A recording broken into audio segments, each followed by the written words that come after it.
Hello everyone, I hope you are well, I hope you are keeping safe and it is well with you. Today we just want to learn something totally different. We want to learn about business. My name is Erick. Welcome to today's class. You know, sometimes we diversify. We teach sales, we teach Bible, we teach entrepreneurship, we teach Arabic, we teach anything that is beneficial unto you. Apostle Paul said that he did not withhold anything that is of benefit, is useful unto you. So today I've realized most of businesses that are owned by believers, they are really struggling. Most of the businesses that are run by the men of God, they struggle because there are things that you don't do it right. There is a way of doing things, but many don't know. So today we want to learn about business, how we can make our business scalable, profitable, and also as we run them, we can run them in a sustainable way. So today we shall learn about business model, and we shall use what is called business model scorecard. When we talk about business is highly encouraged in the Bible. When you read the Bible, Ecclesiastes chapter 11 is dedicated to business people. And when you look at people like King Solomon, they were traders. When you look at Apostle Paul, he was a serviceman. He was a trader. So it's important to learn some aspect of business. So there, you have a business, you have money, you have an idea, but how can you make your business to come into profitable situation? We have seen businesses going under, collapsing. We were told that even banks, for them to survive, they have to merge. They have to merge for them to survive. Because there is something that is happening in the business ecosystem. So today we want to look at what is right in running the business. So the business has 5 steps. And you know, just like life, when you jump a step, you will struggle. You have seen some men behaving like children, and people are quick to point at. This men, they jump a stage. That is a step they jumped. So it's important to go live step by step. So today we shall look at the first step of business. What we have to know. The first step is called value proposition. Value proposition. When you talk about value, means something worth, something that bring a lot of ROI, return on investments. So the first thing for a product, for a business to meet the objective, it must first produce value proposition. What is value proposition? There are three important things that you have to know. The first one, the product that you are offering must be a pain reliever. Must ensure that a customer is experiencing some pain. That's why you want to procure your service or you want to buy your product. So what are you relieving the pain?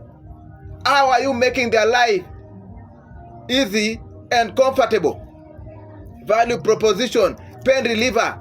Your product must ensure that it relieves pain. Another important aspect of value proposition, it must be a solution. You know, people pay for their solution to be for their problem to be fixed. So your product must offer a solution. People go for solution. People are ready to pay for solution. So people don't buy your product because they love. They buy it because of what? You are offering a solution. And finally, in that value proposition, there must be a differentiator. When we talk about differentiator, we talk about very important aspect. It's called competitive advantage. How is your business unique? Differentiator. And there are 7 things that is important to know that will make your business to be different, to have that aspect of uniqueness, very peculiar. The first one is called cost leadership strategy. Cost leadership strategy. Here is whereby you offer an attractive price. I'm saying an attractive, not necessarily low, but attractive. Because sometimes you can be very low, very cheap, and people say cheap is expensive. There are people who believe that you are offering low price because of what? Low quality. So it must be attractive price. That one brings the aspect of differentiator. Another one, it must be offering solution. The third differentiator, there must be what is called innovation. Also a product bringing forth innovation, new and different ways. They are doing like this. What about to do it this way? You try to bring new approaches, innovation. And another one is called operational effectiveness. Operational expensiveness. This is about excellence. It's about efficiency. It's about top-notch, satisfactory services. They say that people buy you before they buy the product. How are you packaging yourself? How is your staff packaging themselves? How can they rate your customer service experience? Operational effectiveness. And another area that brings differentiation is technological-based competitive strategy. Technological-based competitive strategy. How are you adapting? How are you applying technology? Sometimes I'm surprised. Our president is bragging how he's building houses. He's bragging how he's taking people around State House. Look at my innovation. But when you look at a country like Uganda, they are producing vehicles. When you look at nation like South Africa, there are some Prado that you see around. They come from South Africa. They build from scratch, not like us. We only assemble, but them they built. There are aircraft that are made from Brazil, a type called Embraer. We have seen Rwanda this month, they launched air taxi. They appear like drone. They look like helicopter carrying 2 people. They just fly. Technology. How are you adaptable to technology? How are you free from hackers?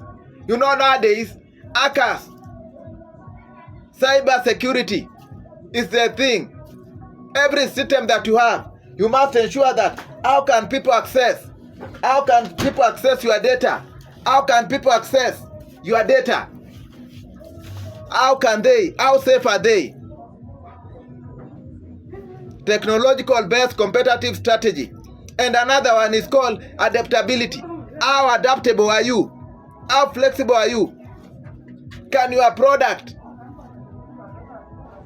be used in another city, another nation? Can I use this product in my village, up country? When I'm overseas, can I still use it? Adaptability. And another one is called information advantage.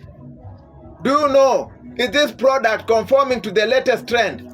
Is the product you are offering, you have gathered enough data, enough information? You know, when you have not gathered much information, this product may be phased out in the near future. How adaptable are you? How information do you have? Or will you be like Kodak? Or will you be like Nokia? That they face a lot of challenges because of information advantage. You must know what the industry you are in, what exactly is happening, the legislation around it, the policies that are being formulated is important to know, and it will be in a nice place. So the first step, you must factor in value proposition. The next step is called customer development. They say customer is the king. It's the purpose of the business. A customer is everything. So when you talk about customer development, what exactly do we mean? There are 4 things that we must consider. The first one is the customer. Who is your target customer? Who is your clientele? Who is your secondary target customer? Because sometimes you must have first and second. You must have secondary target customer. That when you fail this, you can fall on this. When you are targeting maybe lower class, you must also have a product of second. When you look at maybe, for instance, paint. When you go to buy paint, you will find this company produce 2 kinds of paint. There is first quality and second quality. So they are targeting different kind of clients. When you look at aircrafts, there is the low budget and there is other airline. They are the same. Even Kenya West, they have the low cost, low budget. And they are all going to Kisumu. But what is happening? They are targeting different people, different kind of clients. Why will they buy your product or service? Remember, not everyone is your customer. So it's important to know your customer. Be like Nike. They are focusing, they know. They are targeting who? Athletes. They don't struggle with suits. They know who they are targeting. Louis Vuitton, they know who they are targeting. The people of Prada, they know who they are targeting. Tommy Hilfiger, they know. Mark and Spencer, they know. And all the designers, they have their clientele. That when they offer, they know they shall buy. They know their clients. They know. Even Bespoke, he knows his client. Sir Charles, he knows his client. All these people, they are aware who is their client. Another way of customer development is product. What product and service will you offer? You must know exactly what. Don't be jack of all trade. You must know exactly what I want to offer. Am I offering services? Am I offering banking? Am I offering insurance? Am I offering this? Am I offering retailing? What product are you offering? First consumer moving goods. Or what are you offering? Are you offering perishables? Are you offering furniture? What exactly are you offering? Be specific about your product and know your product inside out. I run a cleaning service. I have to know exactly how to clean upholstery. A painter must know exactly how to paint, how to mix the paint, how to apply the coat, the first coat, second coat. So you must know your work too well, that when you are called in the middle of the night, you can still offer the best because you understand. You don't struggle. You have to work on your craft. Another area, market. How big is your market? Are you targeting? You know, you have to have that ball eye. You must ensure that you cast your net wide. So you ask yourself, your market, how big is your market? How big is your market? Your potential market. Do you think locally, regionally, or internationally? If you are thinking internationally, you must have a network. You must go to those exhibitions. You must be aligned to organizations that offer linkages like AGOA. in the same customer development, there is what is called vehicle. When we talk about vehicle, we don't talk about locomotives. We are talking about the method you use to distribute your product or service. How will you make your product available to your customers? How will you make your product available to your customers? There are things that happen there. It's called value chain. What is your value chain? How will they get your product? Are you offering? Do you have a shop? Or do you deliver? Home delivery. All this is called vehicle. Let's go to step 3. It's called revenue development. Revenue development. Business that does not generate revenue is an hobby. So whatever you are doing, if you generate nothing, you are just doing a hobby. So it's important to generate revenue because there is investment that you are put down to ensure that things are moving with the mind of getting a profit. Revenue. So revenue is everything because revenue will allow to scale. Revenue will allow you to meet your objectives. Revenue will give you that power to go to the market, to go to other markets, to try other ventures. So revenue is very important. So how do we develop revenue? First, revenue, we must ask ourselves, how do we generate revenue? How do we generate revenue? If you have products, is this product giving you money? Is the outcome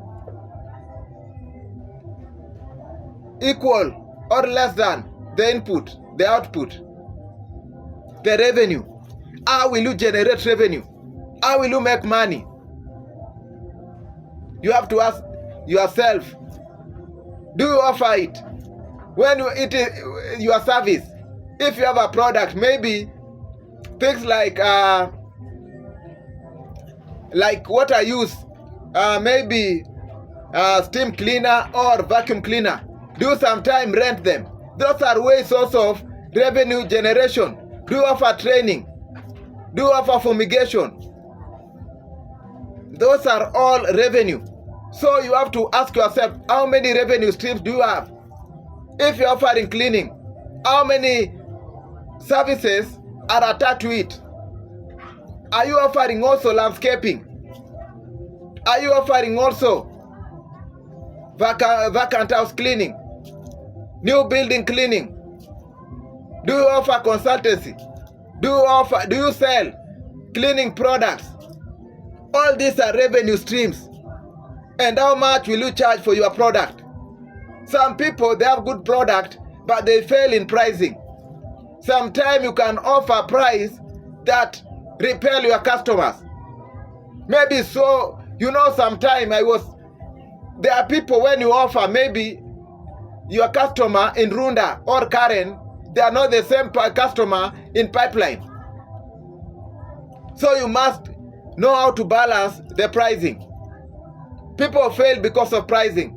You have good product, but the pricing, you have got it all wrong.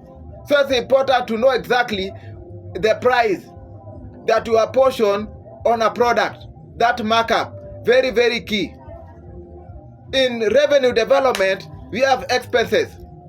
As you generate a revenue, you must know that there are expenses that you shall incur.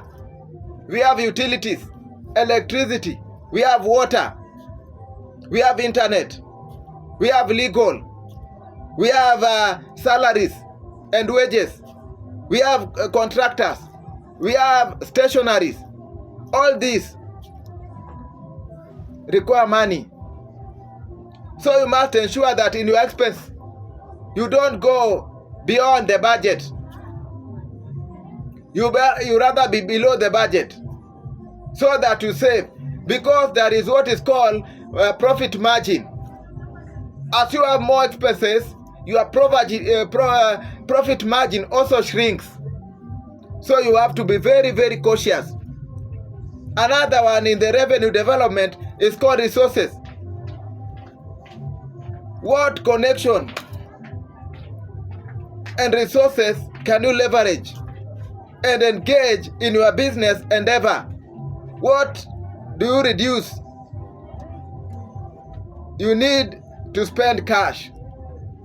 So when we talk about resources, there are three kinds of resources. There are material resources, there are equipment resources, and there are human resources. So all these will help you in your revenue generation. When you talk about human resources, you have to identify the skills that you need. They say that people hire attitude and they train skills. So you have to look at what you need. You don't need everyone. You don't need everybody. So you have to ensure that you look at what can you leverage. You have a friend. This friend is so good in maybe graphic design. You can tag him along. You can offer shares so that you can tap all those talents and you shall increase your revenue. You have a relative. You have someone who is having competencies, having this idea, doing so well in this field. You can ask him, maybe bookkeeping. You have to ensure that you bring him on board. Now, let's look at the fourth step. It's called team development. Because when you have good product, you have good company, and you have a team, the ship will sink. When you have good people, I told you, you hire attitude and you train skills. When you have people with bad attitude, that company will collapse. So it's important also to understand what you are looking for in development. So the first one is team. You must identify the skills you require. The skills you require. You don't have monopoly of knowledge. Look for maybe finance, promoters, sales team, legal team, web development. You need all these teams and they work together. You must ensure that you identify their skills. There are skills you don't need. You don't have to have a bloated team. You can have a team that is lean and effective because there are people who are required. They say that half of Kenyan workforce, there are people who are not supposed to be there. Because of what? Their skills is not commensurate with the work. Even when you look at our ministries, they perform bad because we don't look at merit. We don't look at individual and the skills. So it's important to match the skills and individual. Even in all political leadership, we must ensure that the team that we are employing, can they legislate? Can they oversight? Can they represent? You pick someone because he's rich and famous, yet he cannot even utter a word on the floor of the parliament because he has nothing. We have seen men saying that, oh, Mr. Speaker, allow me to speak in vernacular language, because the man lacks ability to articulate matters, yet is earning salary, the team. So we have to identify the skills and let us match the skills. Even in the Bible, the criterion, when you read the book of 1 Timothy chapter 3 and Titus chapter 1 verse 7, there is a criterion, the skills that is required for a man who is holding the office of a bishop. Team development, there is also what is called promotion. When you talk about promotion, and here we shall cover it, bear with us. Promotion is about target word of mouth, public relation, marketing, social media. You are creating a community. whereby when you release a product, you don't struggle. When you look at Safaricom, they succeed in everything because already they have created a community. When they release this product, they don't struggle to market it because already there is a promotional ecosystem. Sales. Team development also is about sales. And here is where you have to sweat. Because now sale is about turning your potential client into revenue. You know, there are so many people working. There are people, it's not their priority. But how can you make your product to be their priority? How can you make them? They did not have idea of your product for them to buy it. That is sales. How you are converting them into customer, the prospect into customer. How people who don't even have desire of theology, how can I make them to come and join the college? Sales. And finally, in team development, it's about funding. How are you funding your endeavors? So many people will tell you, I have brilliant idea, but I don't have money. How can we fund that idea? You know, they say that the place that there is a lot of great wealth is in cemetery.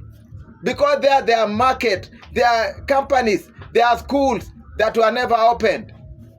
There are businesses that were never opened. There are factories that were never started. Money. And the Bible says money answereth all things. So how can you generate revenue? Money. You can use friends.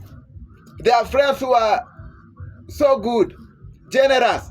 When you tell them your idea, and I see it among the drunkards, they are so loving than people of God. They promote each other. They support each other.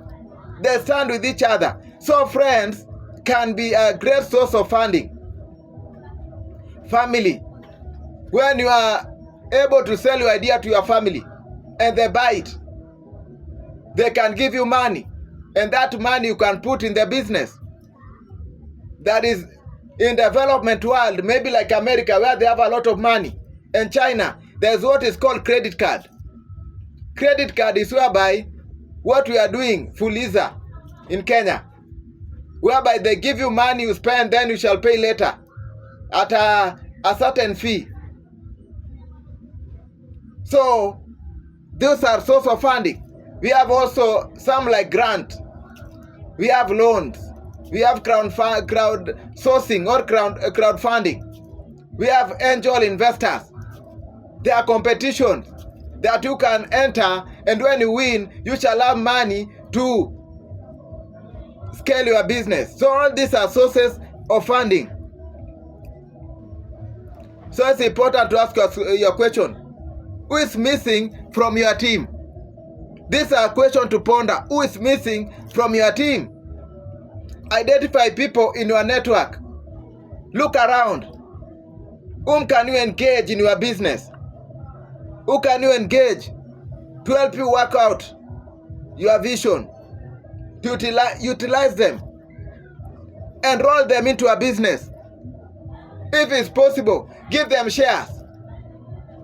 Don't be so mean. If someone tells you, I want a share of your business, don't tell him no.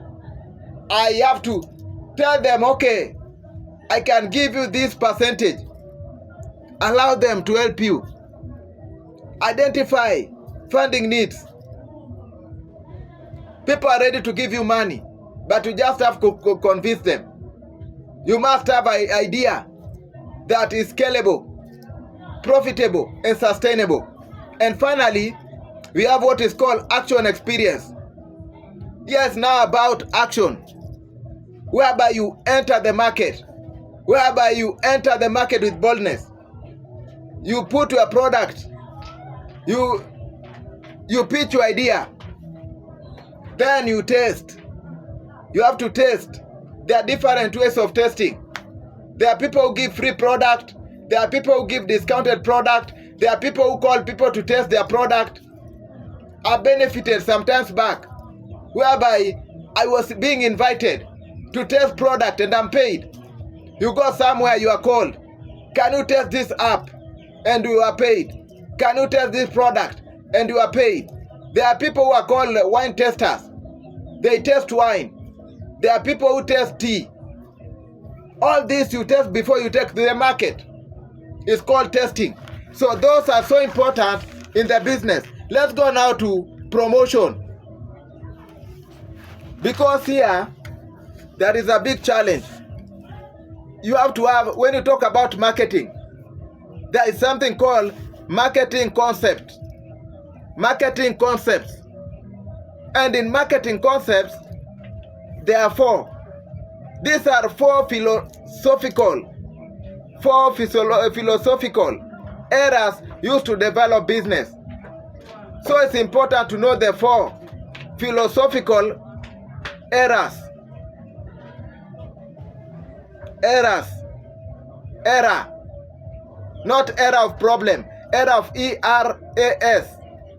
There are four philosophical, strong ideas, strong beliefs that people use to develop business. The first one, and you know they have been developed over time. So the first one is product concept.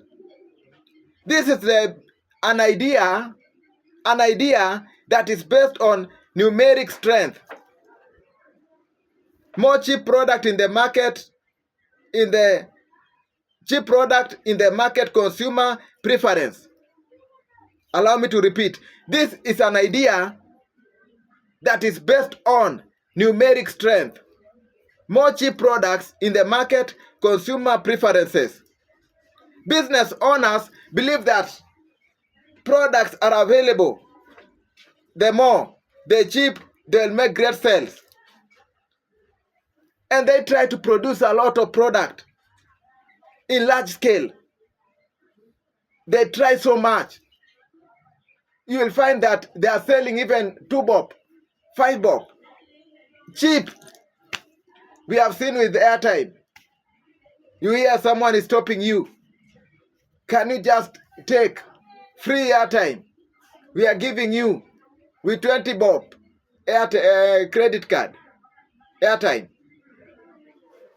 Product concept. You want everyone to have your product. You want everyone to have your line. It's called production concept. You want everyone to have it. So you are offering at like throwaway price. Let everyone have it. It's called product concept. But you know, there are a lot of dismerit. This concept can be affected by increase in income. You know, everyone is looking for a better quality. So when you are giving them free, when they have money, they have purchasing power, they'll be able to go for their alternatives. They are just buying it now because they lack alternative. But they will go for the superior product. That is the problem with this. Because everyone wants unique stuff, they'll go for what is expensive. That I shall have a bragging right. When I wear this top, I shall have a bragging right. Another concept is called production concept. The first one, product concept. When you talk about this, people look at now the product, not the production, not their numbers in the market. People are looking at individual product. This product, they prefer quality, higher quality, features, performance. So they work on the features. They work on characteristics. They work on to ensure that it is the best. They look at quality. They look at the product now. They look at the quality of this product, the product concept. So they are focusing on this. They try so much to bring out the best. in the market. They focus on a product. They can even produce a year. I'm being told Range Rover, they produce maybe 100 of them in a year because they work on this product to ensure that it is fuel efficient, it is secure, it is value for the money. They ensure that it is the best. So they work on this particular product. Even aircraft, you will find so very few in a year, maybe 200 only of this fleet, because they work on this product. They bring engineers, the best, working on a single product. They are few, but very, very of high quality. The fourth point is called selling concept. Here is whereby you remember what I've just told you about differentiator.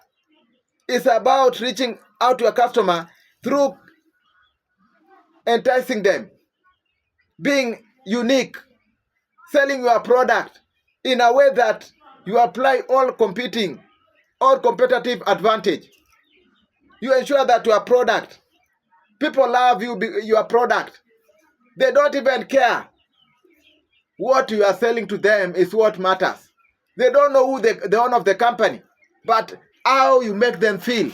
You ensure that your product, you sell about your pricing. We are the best in the market.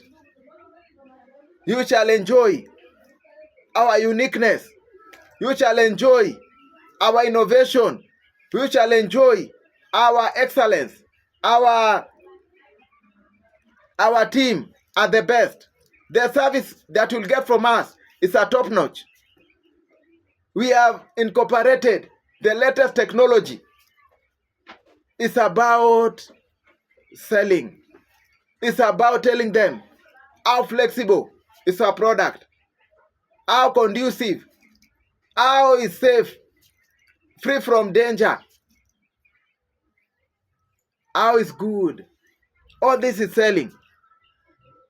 Another one is called marketing concept.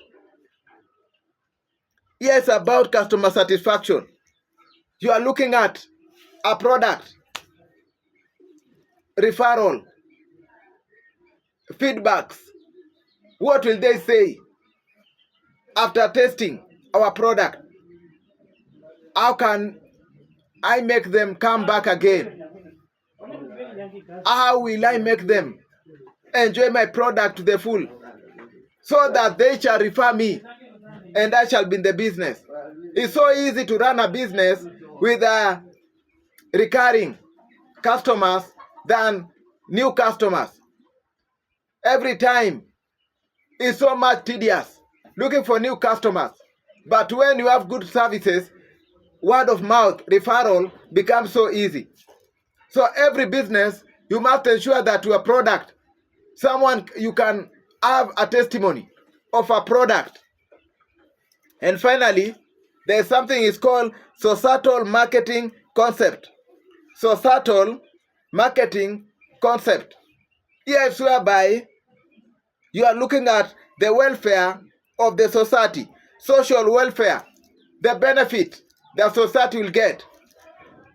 Are you environmental friendly? Are you offering job to the locals? Are you engaging? Are you offering services to also your community? Are you also in charge? Are you promoting their endeavors, their programs?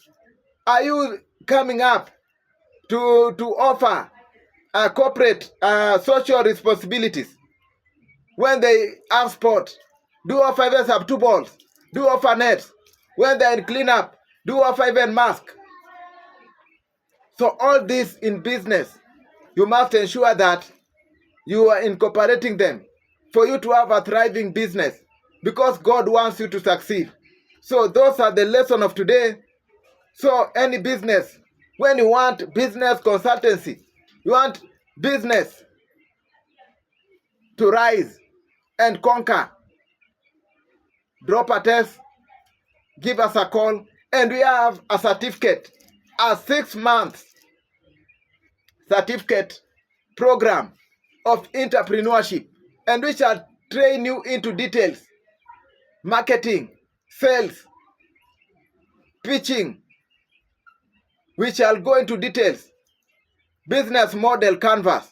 All this we shall train you, marketing, sales, revenue, time management, risk management. We shall train you very, very well. We want you to join our intake. Our September intake is ongoing. Write to us, mountmoralcenter@gmail.com, mountmoralcenter@gmail.com, or drop a text, give us a call, 0725 102 528, 0725 102 528. See you in the next teaching. My name is Onyango Erick. Don't forget YouTube. Address remain Erick Sublime, ERICK SUBLIME. Erick Sublime remain our address. See you in the next teaching. Bye bye.